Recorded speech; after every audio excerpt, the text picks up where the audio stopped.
Friends, जैसा कि आप सभी जानते हैं हम घूम रहे हैं चित्तौड़गढ़ का किला और वहाँ पर हम आ गए हैं म्यूज़ियम में और जो कि जल्दी ही बंद होने वाला है और हम जल्दी जल्दी भाग रहे हैं। आगे वाले वीडियो में आपने देखा था कि हमने टिकट तो ले ली थी और हम जल्दी ही अंदर जाने वाले थे।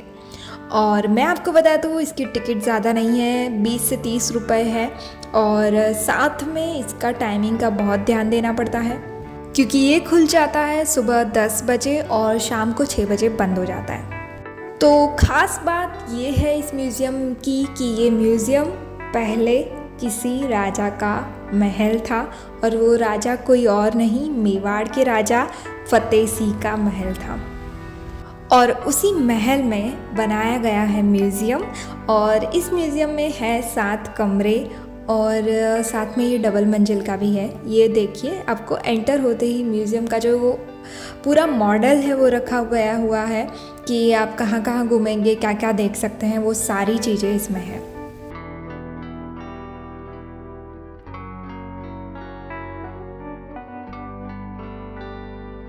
हम एंटर हो रहे हैं सबसे पहले वाले कमरे में और ये पूरा जो महल है, पूरा जो भी पुराने ज़माने में जो भी युद्ध में चीज़ें यूज़ हुई थी, युद्ध में जो भी तलवारें यूज़ हुई थी, कपड़े यूज़ हुए थे, वो सारी चीज़ें यहाँ पर हैं। खास करके जो हल्दी घाटी का युद्ध है उसके बारे में बताया गया है यहाँ पर। साथ में जो चित्तौड़गढ़ में जौहर हुआ था उसके बारे में भी बताया गया है। बहुत ही खतरनाक इंस्ट्रूमेंट्स यूज़ होते थे पहले और पूरे म्यूज़ियम में आपको हिस्ट्री मिलेगी। अगर आपको हिस्ट्री पढ़ना बहुत अच्छा लगता है तो आपको बहुत ज़्यादा टाइम लगने वाला है यहाँ पर।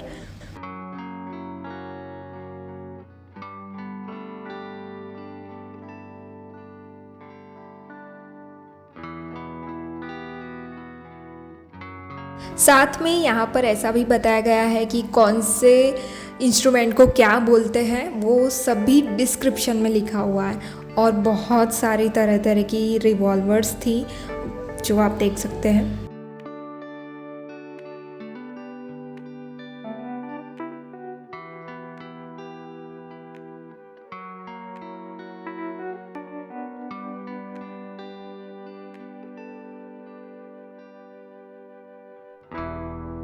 साथ में यहाँ पर सैनिकों के स्टैचू भी लगा के रखे थे और वे कैसे तैयार होते थे, किस तरह से भाला पकड़ते थे, वो सारी चीज़ें यहाँ पर बताई हुई है। साथ में मैंने ऐसा भी सुना है कि चित्तौड़गढ़ जो है वो चित्रकूट ने बनाया था, तो उस हिसाब से चित्तौड़गढ़ का किले का नाम भी पड़ा था। ऐसा भी बहुत सारी इसकी कहानियाँ हैं।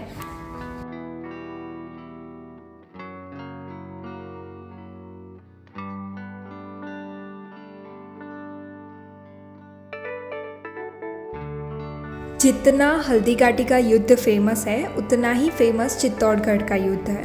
तो क्योंकि आप जानते हैं दिल्ली के जो सुल्तान थे उन्होंने इस महल पर कब्जा करने के लिए यहाँ पर आक्रमण कर दिया था और उस आक्रमण में 30,000 जितने हिंदू मारे गए थे। उन्होंने ऐसा आदेश दिया था कि 30,000 हिंदू को मार दिया जाए और साथ में ऐसा भी कहा जाता है कि रानी पद्मिनी को हासिल करने के लिए उसने ऐसा किया था। साथ में जौहर जो हुआ था वो उसी की वजह से हुआ था, ऐसा भी माना जाता है। जब लास्ट में अलाउद्दीन खिलजी जीत जाते हैं तब क्या होता है कि जो पद्मिनी होती है उन्हें अलाउद्दीन खिलजी के साथ जाने का आदेश दिया जाता है। तो उसी दौरान रानी पद्मिनी जौहर करके आत्महत्या कर लेती है। जैसा कि मैंने आपको बताया था आगे वाले वीडियो में कि बहुत सारी दासियों के साथ यहाँ पे 3 बार जौहर हुआ है, उसी के लिए ये फेमस है जगह। तो ये देखिए आ गया है चित्तौड़गढ़ का किला।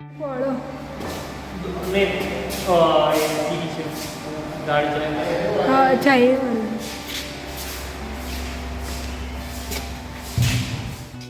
उस ज़माने में किसने किस तरह से तैयारियां की थी युद्ध लड़ने के लिए, वो सारी चीज़ें यहाँ पर बताई हुई है। किसने कौन सी रणनीति यूज़ की थी और कौन कहाँ छुपा था, वो सारा यहाँ पे डिस्क्राइब करके रखा है। काफ़ी अच्छा था, इंटरेस्टिंग था। आप चाहें तो वीडियो को पॉज करके पढ़ सकते हैं।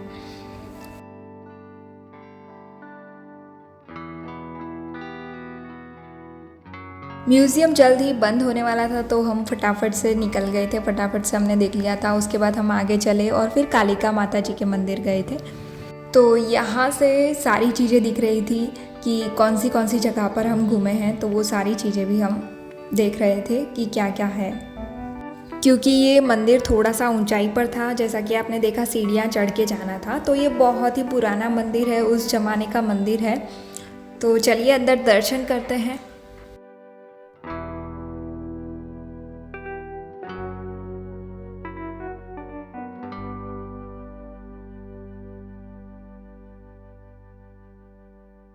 मंदिर में दर्शन करने के बाद हमने सोचा क्यों ना एक और स्पॉट देख लिया जाए, क्योंकि पता नहीं चित्तौड़गढ़ वापस कब आना होगा। तो हमने एक और स्पॉट पे हम उतरे, वहाँ पर एक और महल था जो था रानी पद्मिनी का महल। जी हाँ दोस्तों, हम आ गए हैं रानी पद्मिनी के महल में। मैंने सोचा उनके बारे में इतना सुना है तो क्यों ना महल देख लिया जाए कि आखिर वो किस में रहती थी, और कहा जाता है कि वो काफ़ी सुंदर थी। तो यहाँ पर पूरा हिस्ट्री लिखा हुआ था महल के बाहर, और उसके बाद हमने अंदर से पूरा महल देखा। काफ़ी ज़्यादा बड़ा महल था और काफ़ी साफ़ सुथरी जगह थी।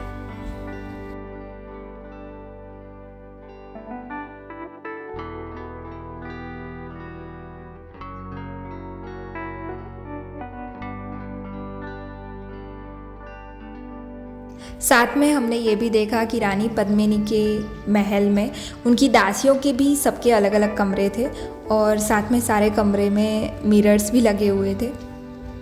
काफ़ी एक्साइटिंग लगता है हिस्ट्री को जानना। तो अगर आपको भी हिस्ट्री देखना और हिस्ट्री जानना बहुत पसंद है तो यहाँ पर आप ज़रूर विज़िट करें। काफ़ी खूबसूरत महल है, काफ़ी खूबसूरत जगह है और बहुत बड़ी भी, इसलिए मैं आपको पहले से बता देती हूँ, यहाँ आओ तो टाइम लेके ज़रूर आना। तो चलिए चलते हैं नेक्स्ट लोकेशन की ओर और मिलते हैं नेक्स्ट वीडियो में। तब तक के लिए इस वीडियो को लाइक और शेयर ज़रूर करें और चित्तौड़गढ़ ज़रूर विज़िट करें। Bye bye.